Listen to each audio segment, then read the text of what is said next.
જૂનાગઢમાં પણ વરસાદની શરૂઆત થઈ ચૂકી છે। જૂનાગઢના માળિયાહાટીના તાલુકામાં વરસાદની શરૂઆત થઈ છે। કાલિંબડા, દુધાળા સહિતના ગ્રામ્ય વિસ્તારો, ધરમપુર સહિતના ગ્રામ્ય વિસ્તારો કે જ્યાં અત્યારે કમોસમી વરસાદ સમગ્ર વિસ્તારમાં વરસી રહ્યો છે। ચોક્કસથી લોકોને વાતાવરણમાં અત્યારે ઠંડકનો અહેસાસ થઈ રહ્યો છે, પરંતુ આ વરસાદ ખેતી પાકો માટે બરબાદીના મંજર સમો સાબિત થશે। વધુ વિગત સાથે સંવાદદાતા પ્રતિક પંડ્યા આપણી સાથે જોડાયા છે। પ્રતિક, જૂનાગઢમાં અત્યારે કયા કયા વિસ્તારમાં કેવો વરસાદ, શું વધુ વિગત?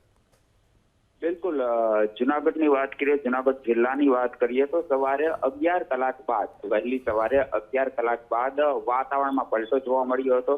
જૂનાગઢ શહેરના ઘણા ખરા એવા વિસ્તાર હતા, જેમ કે સાબલપુર ચોકડીનો વિસ્તાર હોય કે જૂના બાયપાસનો વિસ્તાર હોય કે ચાંજેડા ચોકડીનો વિસ્તાર હોય, આ એ એરિયા હતો જ્યાં સવારે કમોસમી વરસાદ વરસ્યો હતો। હારે પવન પણ ફૂંકાયો હતો। જૂનાગઢ શહેર ઉપરાંત જો જિલ્લાના દ્રષ્ટિકોણથી વાત કરીએ તો માળિયાહાટીનામાં પણ કમોસમી વરસાદ વરસ્યો હતો। માળિયાહાટીનાના ઘણા ખરા ગ્રામ્ય વિસ્તારોમાં પણ કમોસમી વરસાદ વરસ્યો, જેને લઈને ખેડૂતોની ચિંતામાં પણ વધારો થયો। ઉપરાંત માંગરોળમાં પણ કમોસમી વરસાદ વરસ્યો। તો એકંદરે વાત કરીએ તો જૂનાગઢ શહેર, માંગરોળ અને માળિયાહાટીનામાં આજે હવામાન વિભાગની આગાહી હતી, તે અંતર્ગત કમોસમી વરસાદે એન્ટ્રી મારી છે।